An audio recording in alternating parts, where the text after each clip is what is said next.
Good morning and welcome to Radio Friends on Friday, March the 4th. We have a very interesting guest today. Actually, he's making his second appearance here. I think the first time you were on, you said back in 2014. Right. Yeah. Peter Joffre Nye.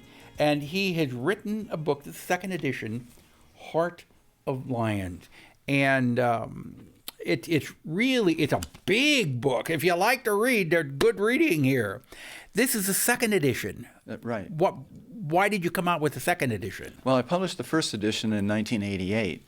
And at the time, I thought it was really important to go out and interview people. And I interviewed people whose careers went back to 1908, which is, and some of the people I interviewed had great first-person stories to tell about big money that they won and the people I knew. For example, I talked with a guy who was a pal in the 1920s of Damon Runyon, and I realized I never thought somebody in my generation would meet a person who knew Damon Runyon personally. Yeah. And there were other people who were very important, whom I got to learn about. And bicycling, a really big sport, more so in years past than it is now. Right, but in the 1890s and the early 1900s through, say, the 1920s, bicycles, to people of that generation, for bicycles meant there was the first time in history that no one had to hitch or saddle a horse. And you could just get on a bike and go. I hadn't thought of it that way. Right, and bicycles created a consumer demand in the 1890s that had never existed for affordable personal transportation. So in the 1890s, your transportation basically were horses, mules, and trains. So when did bicycle racing come into the mainstream? That's a really good question. I'm glad you asked that because we have to bear in mind, well, to answer your question, in 1880, the League of American Wheelmen formed to govern the sport of cycling, and they created the first national championship, 1880. So then, but we have to bear in mind that in 1891, basketball was invented in Springfield College as an indoor sport so that athletes had something. In 1891? That's right. Basketball was invented. Right, right. And it's in Springfield College, it's my hometown of Springfield, Massachusetts. So in the early 1890s, 1891, 92, 93, basketball was just slowly moving around, catching on to campuses in around New England and then the mid-Atlantic, and football as we know it today was languishing as a niche sport with badminton. So bicycle racing was a new and exciting sport. If a city had a speed limit, it was 10 miles an hour, and that was in deference to the horses and mules that dominated the roads. 10-mile-an-hour speed limit.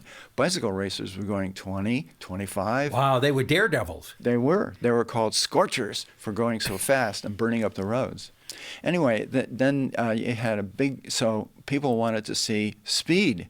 Everybody always wants to see speed.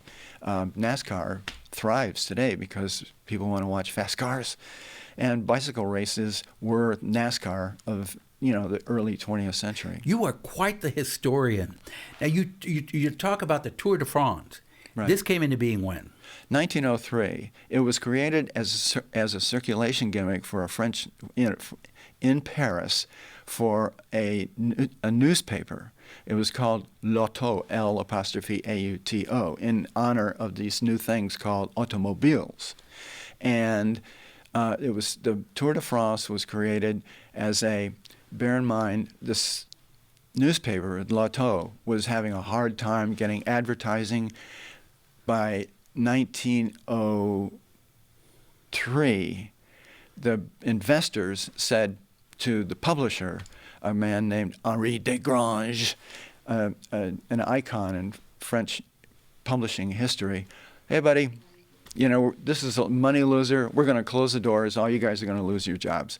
So Desgrange and his small staff of a half a dozen other reporters said, we have to create something that will draw readers and increase our circulation and get excitement. Right, and somebody suggested at a meeting it was going to be the last meeting of this company, and suggested, well, why don't we just have a bicycle race around the inside circumference of France?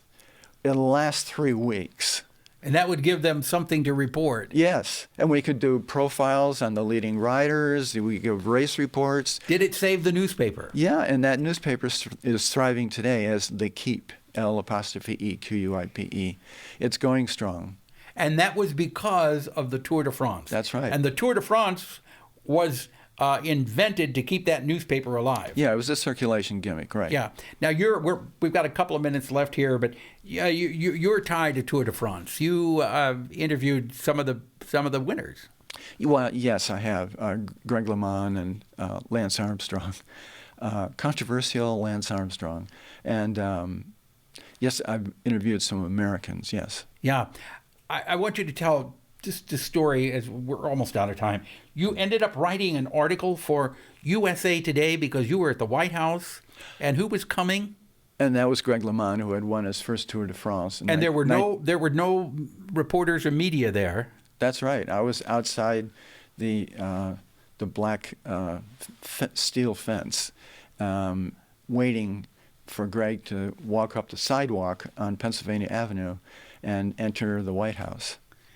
He was a guest that day. Yeah, and you decided, hey, this is a story. There's nobody here. You walked over to USA Today. You tapped out a story, and it was published. Right. Yes. Okay. You know, you are one interesting guy. I appreciate you coming out here today and sharing your view of history on bicycle racing and anything else that popped into your head today. But the book is called Hearts of Lions. Where is it available? It's published by the University of Nebraska Press.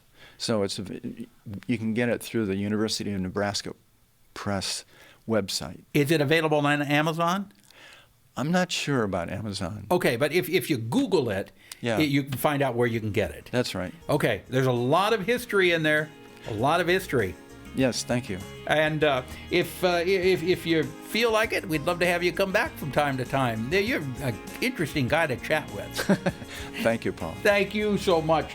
Hearts of Lion, the history of American bicycle racing, and a lot more in there. Thank you so much. If there's something you would like to hear or see, I would love to hear from you. All you have to do is drop me an email, pepperp@missouri.edu. Bye-bye.